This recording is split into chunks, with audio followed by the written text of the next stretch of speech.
ഇപ്പോൾ നിങ്ങൾ കാണുന്ന ദൃശ്യങ്ങൾ തിരുവനന്തപുരത്തെ ശ്രീ പത്മനാഭസ്വാമി ക്ഷേത്രത്തിൻ്റെ മുറ ജപം കഴിഞ്ഞ് ഇന്ന് കൊളുത്തിയ ആ ലക്ഷദീപമാണ് നിങ്ങൾ കാണുന്നത്. 6 വർഷത്തിലൊരിക്കൽ വരുന്ന ഈ ലക്ഷദീപം കാണുവാൻ ലക്ഷം ഭക്തജനങ്ങളാണ് ഇന്ന് രാവിലെ മുതൽ ഈ ക്ഷേത്രത്തിൻ്റെ സന്നിധിയിലെത്തിയിരിക്കുന്നത്. വെറും മെഴുകുതിരി കൊണ്ടുള്ള വിളക്കുകളല്ല, നിലവിളക്കുകളാണ്.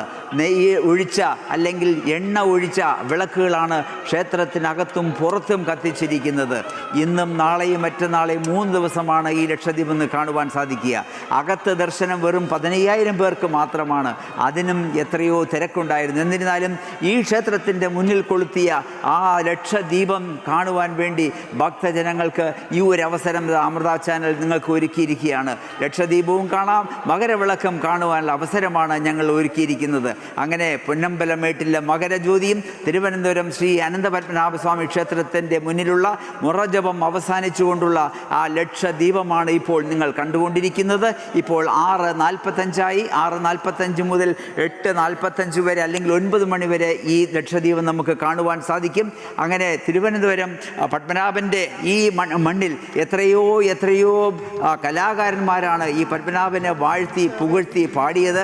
ആ മുറജപവും കഴിഞ്ഞ് ആ നൃത്തസന്ധ്യകളും കഴിഞ്ഞ് സംഗീത സന്ധ്യകളുമൊക്കെ കഴിഞ്ഞ് ഇന്ന് മകരം 1-ന് മുൻപായി ധനുമാസം 30-ാം തീയതി മകരം 1-ന് വരേണ്ടത് ധനുമാസം 30-ാം തീയതി തന്നെ ഈ ലക്ഷദീപം ഇന്ന് ഇവിടെ നടത്തുകയാണ്. ഈ ലക്ഷദീപം 3 ദിവസത്തേക്ക് കൂടി ഇവിടെ തുടരും. അകത്ത് പ്രവേശിക്കുവാൻ 15,000 പേർക്ക് മാത്രമേ സാധിക്കുകയുള്ളൂ.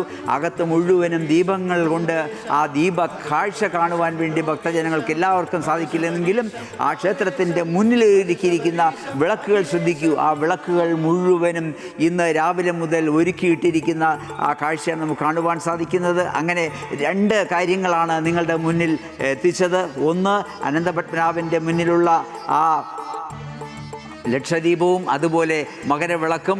ഞങ്ങൾ ഈ 2 കാര്യങ്ങൾ നിങ്ങളുടെ മുന്നിൽ എത്തിക്കുവാൻ സാധിച്ചതിൽ ഞങ്ങൾക്ക് വളരെയധികം സന്തോഷമുണ്ട്. ഇത് കണ്ടുകൊണ്ടിരിക്കുന്ന അമൃത പ്രേക്ഷകർക്ക് നല്ലത് വരട്ടെ, നല്ല ഭാഗ്യങ്ങൾ വരട്ടെ, നല്ല സമയം വരട്ടെ. തൈമാസം, അതായത് മകരമാസം 1 മുതൽ നല്ല സമയമെന്ന് പലരും പറയുന്നുണ്ടെങ്കിലും എല്ലാവർക്കും നല്ലത് വരട്ടെ എന്ന് ഞങ്ങൾ ഈ വർഷം പ്രാർത്ഥിക്കുകയാണ്.